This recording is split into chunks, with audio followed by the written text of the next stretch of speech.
पंडित ईश्वरचंद विद्यासागर ने जब होश संभाला तब उन्होंने घर से घोर निर्धनता का राज देखा। न खाने की रोटी, न पहनने को वस्त्र, तब रहने के लिए मकान का प्रश्न ही नहीं उठता। उनके पिता ठाकुरदास 2 रुपया मासिक पर नौकरी करते थे।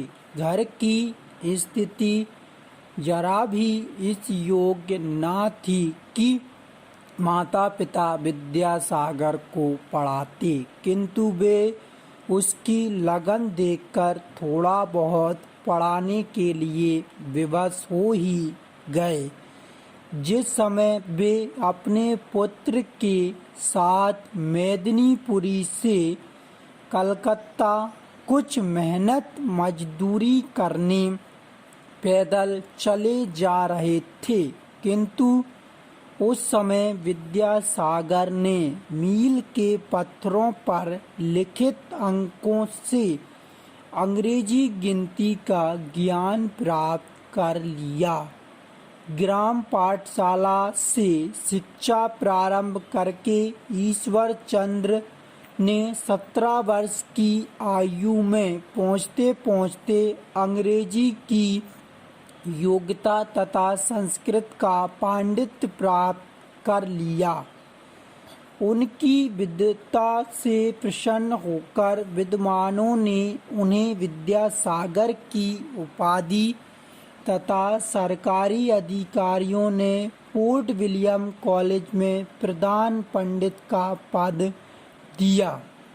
घोर निर्धनता के बीच पढ़ लिख कर विद्यासागर ने उपार्जन के क्षेत्र में पदार्पण किया। 50 रुपया मासिक वेतन का पद पाते ही ईश्वरचंद विद्यासागर ने अपने वृद्ध पिता को उपार्जन की चिंता से मुक्त कर दिया और प्रार्थना की कि वे अब घर रहकर जो कुछ बन सके ग्रामवासियों की सेवा करें।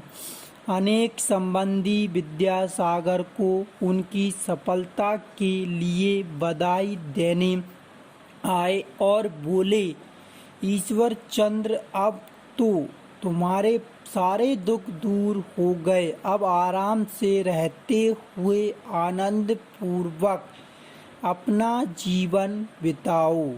ईश्वरचंद्र विद्यासागर ने अपने इन संबंधियों की बात सुनकर मुस्कुरा उठे और बोले, आपकी सद्भावनाओं के लिए धन्यवाद, किंतु सच बात यह है कि आप लोगों की यह सद्भावनाएं एक प्रकार से मेरे लिए अभिशाप ही हैं।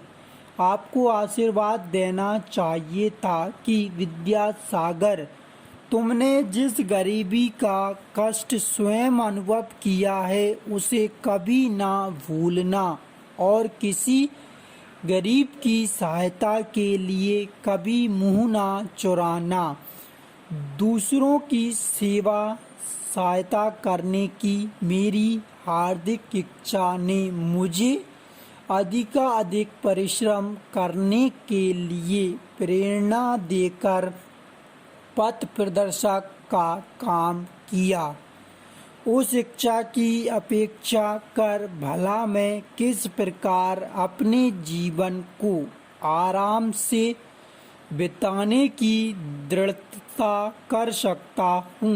मेरा आराम, मेरा सुख तथा मेरा विश्वास, मेरा विश्राम तो समाज की सेवा और दीन दुखियों की सहायता करने में निहित है। विद्यासागर को गरीबों तथा दुखियों की सहायता करनी थी। घर का तथा अपना खर्चा उसी 50 रुपये के वेतन से चलाना था। उन्होंने अपनी व्यक्तिगत आवश्यकताएं नहीं बढ़ाईं।